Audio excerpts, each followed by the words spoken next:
ಇವತ್ತು ನಾವು ಕಳೆದ ವಾರ ಏನು ಪತ್ರಿಕಾಗೋಷ್ಠಿ ಮಾಡಿದ್ದೀವಿ. ನಮ್ಮ ಮನೆಗೆ ಒಬ್ಬ ಚನ್ನಗಿರಿ ನಾಗರಿಕರು ಬಂದು, ಸ್ವಾಮಿ ನೋಡ್ರಿ, ಯಾರಾದ ಜವಾಬ್ದಾರಿ ಅದರ ಸಾರ್ವಜನಿಕ ಜೀವನದಲ್ಲಿ ಇಷ್ಟು ಅರಾಜಕತೆ ನಡೀತಾ ಇದೆ, ಕನಿಷ್ಠ ಬದುಕೋದಕ್ಕೂ ನಾವು ಯೋಗ್ಯರಲ್ವಾ ಚನ್ನಗಿರಿ ತಾಲೂಕಿನ ಜನ ಮತ್ತು ಚನ್ನಗಿರಿ ಪುರಸಭೆ ವ್ಯಾಪ್ತಿಗೆ ಒಳಪಡ್ತಕ್ಕಂಥ ಜನ. ಕುಲುಷಿತ ನೀರು ಬರ್ತಾ ಇದೆ, ಯಾರಿಗೆ ಹೇಳಿದ್ರು ಬಂಡೆ ಮೇಲೆ ನೀರು ಬರ್ದಂಗೆ ಆಗ್ತಾ ಇದೆ, ಅವ್ರಿಗೆ ನೀರು ಸುರಿದಂಗೆ ಆಗ್ತಾ ಇದೆ, ಮೃಗಗಳ ರೀತಿ ಅವರ ವರ್ತನೆ ಇರ್ತದೆ. ತಾವು ಈ ತಾಲೂಕಿನಲ್ಲಿ ಮುಂಚೂಣಿ ನಾಯಕರು, ದಯಮಾಡಿ ನಮಗೆ ಸ್ಪಂದಿಸ್ರಿ. ಅಪ್ಪ, ನಾವು ಆಡಳಿತ ಪಕ್ಷ ಅಲ್ಲ, ವಿರೋಧ ಪಕ್ಷ, ನಾವು ಹೇಳಿದ್ರೆ ಮಾತು ಕೇಳಲ್ಲ, ಎಲ್ಲರೂ ಸೇರಿ ಹೋರಾಟ ಮಾಡೋಣ ಅಂತ ಹೇಳಿದ್ವಿ. ತಾವು ನೋಡ್ಬೋದಿಲ್ಲ ಯಾವ ರೀತಿ ನೀರು ಬರ್ತಾ ಇದೆ ಅಂತ. ಚನ್ನಗಿರಿ ಟೌನ್ಗೆ ಈ ರೀತಿ ನೀರನ್ನು ಯಾರು ಕುಡಿಯೋಕ್ಕೆ ಸಾಧ್ಯನಾ? ನಾವಿದ್ದಾಗ ಯಾವುದೇ ಸಾರ್ವಜನಿಕರು ಒಂದು ಫೋನ್ ಮಾಡಿದ್ರು ಕೂಡ ಅದಕ್ಕೆ ಸ್ಪಂದಿಸಿ, ಲೋಪದೋಷಗಳು ಆಗ್ತವೆ, ಅಲ್ಲಿ ಏನು ಫಿಲ್ಟರ್ ಆಗಬೇಕು, ಅಲ್ಲೇನಾದ್ರು ವ್ಯತ್ಯಾಸ ಆದರೆ ತಕ್ಷಣವೇ ಸರಿಪಡಿಸಿ ನಮ್ಮ ಜನರಿಗೆ ಯೋಗ್ಯವಾದ ಕುಡಿಯುವ ನೀರಿನ ವ್ಯವಸ್ಥೆ ನಾವು ಮಾಡ್ತಾ ಇದ್ವಿ. ಈಗ ಅರಾಜಕತೆ ಸೃಷ್ಟಿಯಾಗಿದೆ ನಮ್ಮ ತಾಲೂಕಿನಲ್ಲಿ. ರಸ್ತೆ ಅಗಲೀಕರಣ ಒಬ್ರಿಗೊಂದು ಮಾಡೋದು, ಅದರಲ್ಲಿ ರಾಜಕೀಯ ಬೆರೆಸೋದು, ಇದು ಆಗಬಾರ್ದು. ಎರಡನೇದಾಗಿ, ಈ ಕುಲುಷಿತ ನೀರನ್ನು ಕುಡಿದು ಯಾರಿಗಾದರೂ ವ್ಯತ್ಯಾಸ ಆಗಿ ಜನರ ಜೀವನ ಅಸ್ತವ್ಯಸ್ತ ಆದರೆ ಅದಕ್ಕೆ ಈ ಸರ್ಕಾರನೇ ಹೊಣೆ, ಈ ಅಧಿಕಾರಿಗಳೇ ಹೊಣೆ, ಈಗಿರ್ತಕ್ಕಂಥ ಶಾಸಕರೇ ಹೊಣೆ. ಇದನ್ನು ಭಾಳ ಕಡಾಖಂಡಿತವಾಗಿ ಹೇಳ್ತಾ ಇದ್ದೀವಿ. ತತ್ಕ್ಷಣವೇ ಸರಿಪಡಿಸ್ಬೇಕು.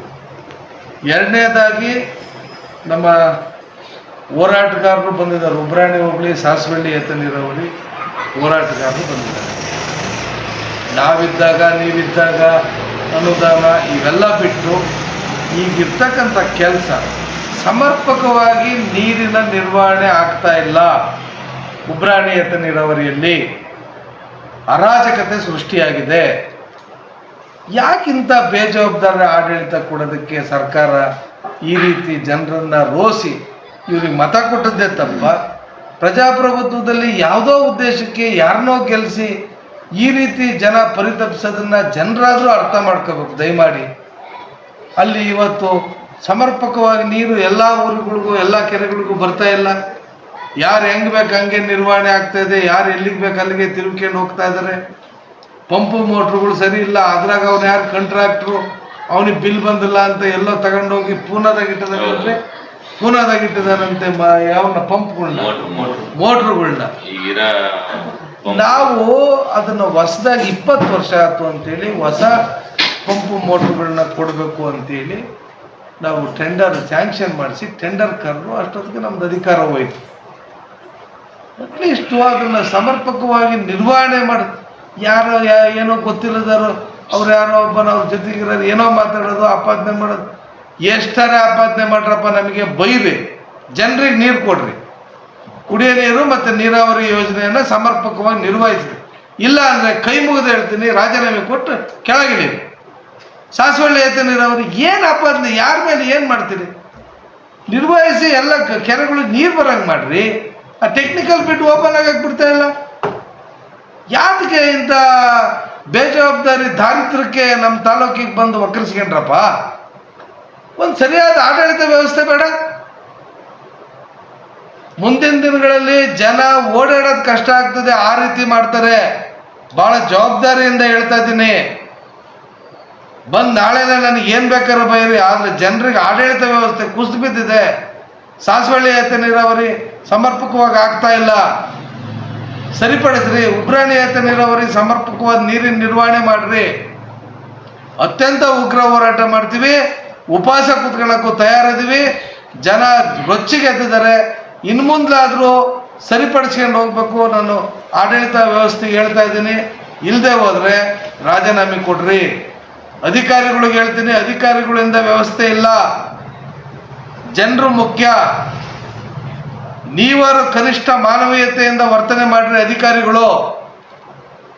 ಸೌಜನ್ಯವಾಗಿ ಜನಗಳ ಜೊತೆಗೆ ನಡ್ಕೊಳ್ಳಿ.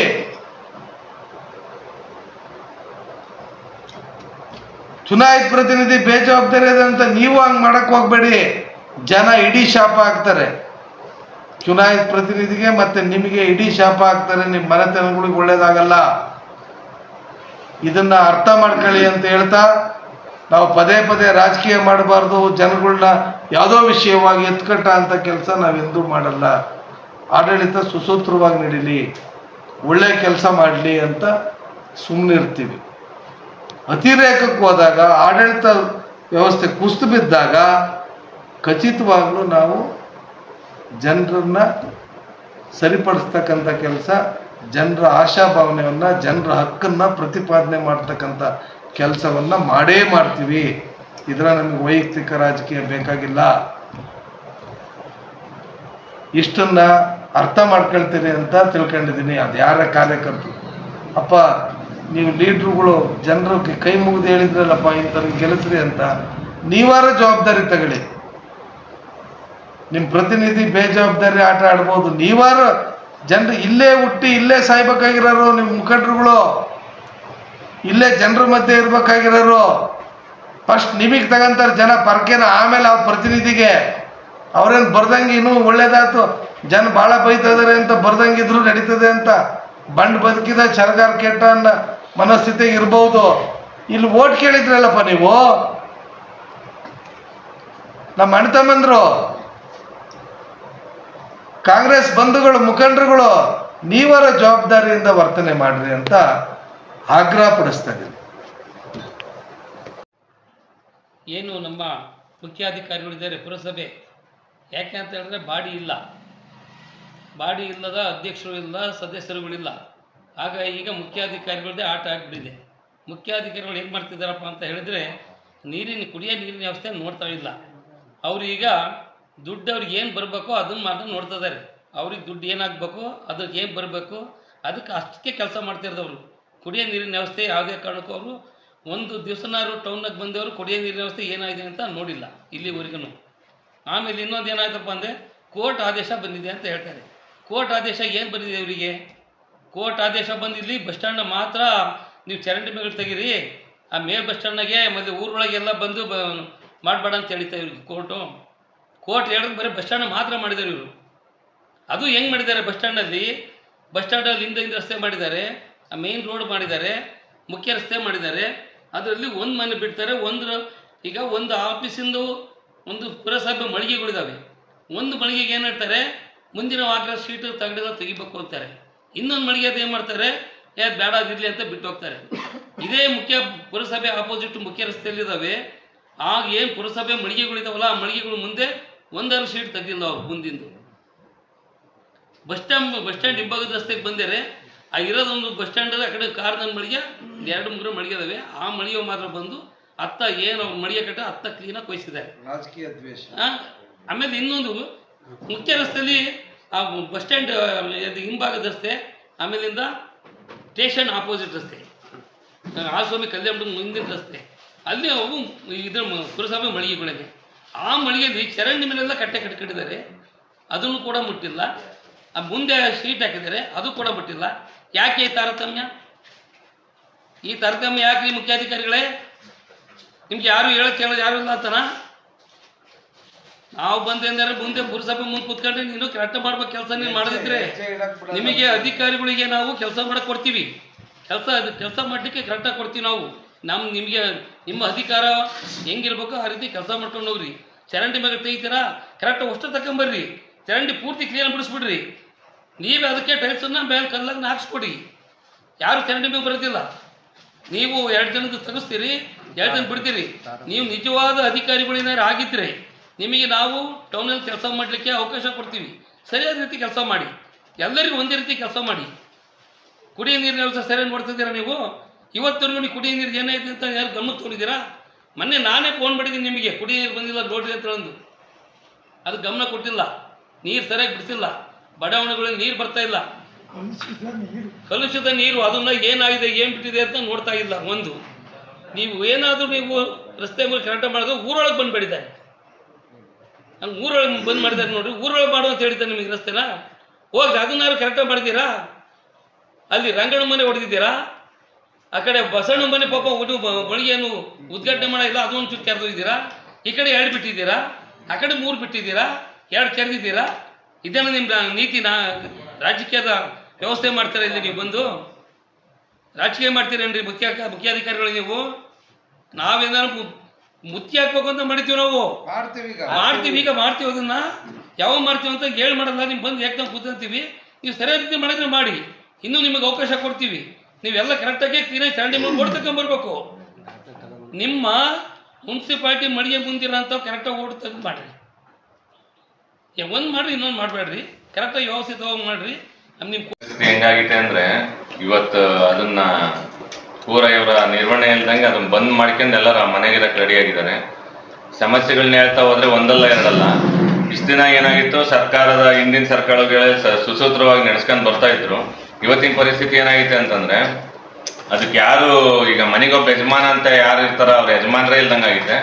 ಯಜಮಾನ್ರ ಇಲ್ದಂಗೆ ಆಡು ಹುಡುಗರೆಲ್ಲ ಹೆಂಗ್ ಮಂತನ ನಡೆಸ್ತವೆ ಅನ್ನೋದೇ ಒಂದು ದೊಡ್ಡ ಸಮಸ್ಯೆ ಆಗಿದೆ. ಸರಿಯಾದ ನಿರ್ವಹಣೆ ಇಲ್ಲ. ಈ ರೈತರು ಪ್ರಶ್ನೆ ಕೇಳಿದ್ರೆ ಅವ್ರ ಉತ್ತರನೇ ಇಲ್ಲ. ಇದಕ್ಕೆಲ್ಲ ನೇರ ಕಾರಣ ಕಮಿಟಿಯವರು ಇರ್ತಾರೆ. ಕಮಿಟಿಯವರ ಅಧ್ಯಕ್ಷರಿಂದ ಹಿಡಿದು ಸದಸ್ಯರಿಂದ ಹಿಡಿದು ಅವ್ರನ್ನ ಸೂಪರ್ವೈಸರ್ ಮಾಡ್ತಕ್ಕಂಥವ್ರು MLA ಅವರು. ಇದನ್ನ MLA ಅವರು ಮಾಡ್ತಲ್ಲ, MLA ಅವ್ರು ಗಮನಿಸ್ತಲ್ಲ ಅಂತ ಕಮಿಟಿಯವರಿಗೂ ಜವಾಬ್ದಾರಿ ಇಲ್ಲ. ಕಮಿಟಿಯವರಿಗೆ ರೈತರು ಏನಾರು ಹೋಗಿ ಪ್ರಶ್ನೆ ಕೇಳಿದ್ರೆ ಅವ್ರ ಹತ್ರ ಪ್ರಶ್ನೆಗೆ ಉತ್ತರನೇ ಇಲ್ಲ. ಕೆಲವು ಸನ್ನಿವೇಶಗಳಲ್ಲಿ ನಾವೇನ್ ಮಾಡಿದೀವಿ, ಹಿಂದಿನ ಅನುಭವಗಳನ್ನ ತಗೊಂಡು ಒಬ್ಬೊಬ್ರದ ಅನುಭವ ಆಧಾರದ ಮೇಲೆ ನಾವೇ ಹೋಗಿ ರೈತರು ಎಷ್ಟೋ ಕೆಲಸಗಳನ್ನ ಮಾಡ್ಕೊಂಡು ಹೊರಗೆ ಬಂದಿದೀವಿ. ಆದ್ರೂ ಅದನ್ನ ನಾವು ಸ್ವಂತ ದುಡ್ಡು ಖರ್ಚು ಮಾಡ್ಕೊಂಡು ಹಗಲು ರಾತ್ರಿ ಹೋಗಿ ಅಲ್ಲಿ ಟೆಕ್ನಿಕಲ್ ಸ್ಟಾಫ್ಗಳನ್ನೆಲ್ಲ ಹಿಡ್ಕೊಂಡು ಕೆಲವು ಪೈಪ್ ಲೈನ್ ಆಗಲಿ ಟೆಕ್ನಿಕಲ್ ಏರ್ ಬಾಲ್ಗಳು ಅವನ್ನೆಲ್ಲ ನಾವು ನಮ್ಮ ಸ್ವಂತ ದುಡ್ಡೇ ಮಾಡಿಸ್ಕೊಂಡ್ ಬಂದಿವಿ. ಅದನ್ನ ಅವ್ರೇನ್ ಖರ್ಚಾಕ್ಯಂತಾರೋ ಬರ್ಸ್ಕೊಂತಾರೋ ಗೊತ್ತಿಲ್ಲ, ಕೆಲಸ ಅಂತೂ ಸುಸೂತ್ರ ಮಾಡ್ಕೊಂಡ್ಬರ್ತೀವಿ. ಈ ಜವಾಬ್ದಾರಿ ಯಾಕೆ ಕಮಿಟಿ ಅವ್ರಿಗೆ ಬರ್ತಾ ಇಲ್ಲ? ಸರಿ, ಕಮಿಟಿಯಾಗಿ ಬರಲ್ಲ ಅಂದ್ರು ಇದನ್ನ ಯಾಕೆ ಇವರು MLA ಅವರು ಸರ್ಕಾರ ಗಮನಿಸ್ತಾ ಇಲ್ವಾ? ಇದು ಹೆಂಗಾಗಿದ್ದ ಸನ್ನಿವೇಶ ಅಂತಂದ್ರೆ, ಕಳೆದ ವರ್ಷ ಬೇಸಿಗೆಯಲ್ಲಿ ನಿರ್ವಹಣೆ ಕೆಲಸ ಅಂತ ಹೇಳಿ ಇರುತ್ತೆ, ಅದು ಅಣ್ಣರಿಗೂ ಗೊತ್ತು. ಅದು ಪ್ರೊಸೀಜರು. ಈಗ ಹೆಂಗೆ ಬೇಸಿಗೆಯಲ್ಲಿ ಲೈನ್ ಇರ್ಬೋದು, ಮೇನ್ ಲೈನ್ ಕನೆಕ್ಟಿವಿಟಿ ಇರ್ಬೋದು, ಪೈಪ್ ಲೈನ್ಗಳು ಎಲ್ಲೆಲ್ಲಿ ಏನೇನು ಲೀಕೇಜ್ ಇದಾವೆ, ಏನೇನು ಪ್ರಾಬ್ಲಮ್ ಆಗಿದೆ ಅನ್ನೋದಿರ್ಬೋದು, ಮೋಟ್ರು ಪಂಪು ಎಲ್ಲ ನಿರ್ವಹಣೆಯನ್ನ ಬೇಸಿಗೆಯಲ್ಲಿ ಮಾಡ್ಕೋಬೇಕು. ಇವ್ರೇನಿಲ್ಲ, ಬೇಸಿಗೆಯಲ್ಲಿ ಇವರೆಲ್ಲ ಅತಂತ್ರ ಆಗಿ ಎಲ್ಲೆಲ್ಲಿ ಸುತ್ತಾಡಕ್ ಹೋದ್ರು ಗೊತ್ತಿಲ್ಲ, ಬೇಸಿಗೆಯಲ್ಲಿ ಮನೇಲಿ ಮಕ್ಕಂದ್ರೂ ಗೊತ್ತಿಲ್ಲ. ಈಗ ಮಳೆಗಾಲದಾಗ ಏನ್ ಸಮಸ್ಯೆ ಆಗುತ್ತೆ, ಟೆಕ್ನಿಕಲ್ ಇಶ್ಯೂಸ್, ಇನ್ಸುಲೇಟರ್ಗಳ ಮಳೆ ನೀರು ಬಿದ್ದಿರೋದ್ರಿಂದ ಇನ್ಸುಲೇಟರ್ಗಳಿಂದ ಪವರ್ ಪದೇ ಪದೇ ಟ್ರಿಪ್ ಆಗುತ್ತೆ. ಟ್ರಿಪ್ ಆದ ಮೋಟರ್ ಆಗೋಗುತ್ತೆ, ಕೆರೆಗಳು ನೀರು ಬರ್ತಾ ಇರುತ್ತೆ, ಬಂದ್ ಆಗ್ತವೆ. ಮತ್ ರೈತರು ಏನು ಅವ್ರವ್ರ ಕೆರೆಗೆ ಹೋಗಿ ನಮ್ಮೂರ್ ಕೆರೆ ನೀರು ಬಂತ ನೋಡೋದು ಅಲ್ಲೇ ಆಯ್ತು ಹೊರತು ಇವ್ರ ತಕ್ಕ ಯಾರು ಹೋಗಂಗಿಲ್ಲ, ಇವ್ರು ಯಾರಿಗೂ ಕೈ ಸಿಗಂಗಿಲ್ಲ. ಅದು ಪ್ರಾಬ್ಲಮ್ ಅಂದ್ರೆ ಮೊನ್ನೆ ಮೋಟ್ರು ಪಂಪ್ಗಳೆಲ್ಲ ಸುಟ್ಟೋಗಿದಾವೆ. ಪಂಪಿಂಗ್ ಕೆಲಸ ಶುರು ಆಗಿದೆ. ಪಂಪ್ ಏನಾಗಿದೆ ಅಂತ ಒಂದು ತೆಗಿತಾರೆ, ಸ್ಟ್ಯಾಂಡ್ ಬೈ 2 ಮೋಟರ್ ಇರ್ತವೆ, ಸ್ಟ್ಯಾಂಡ್ ಬೈ ಅಂತ 1 ಮೋಟರ್ ಇರುತ್ತೆ, ಅಲ್ಲಿ 3 ಮೋಟರ್ ಆಯ್ತು. ಇಲ್ಲೇನಾಗಿದೆ, 2 ಮೋಟರ್ ರನ್ನಿಂಗ್ ಇದ್ದು ರೈತರು ಎಲ್ಲ ಸುಮ್ಮನೆ ಇದ್ರು, ಬಿಡು ಅಷ್ಟೇನಂತ.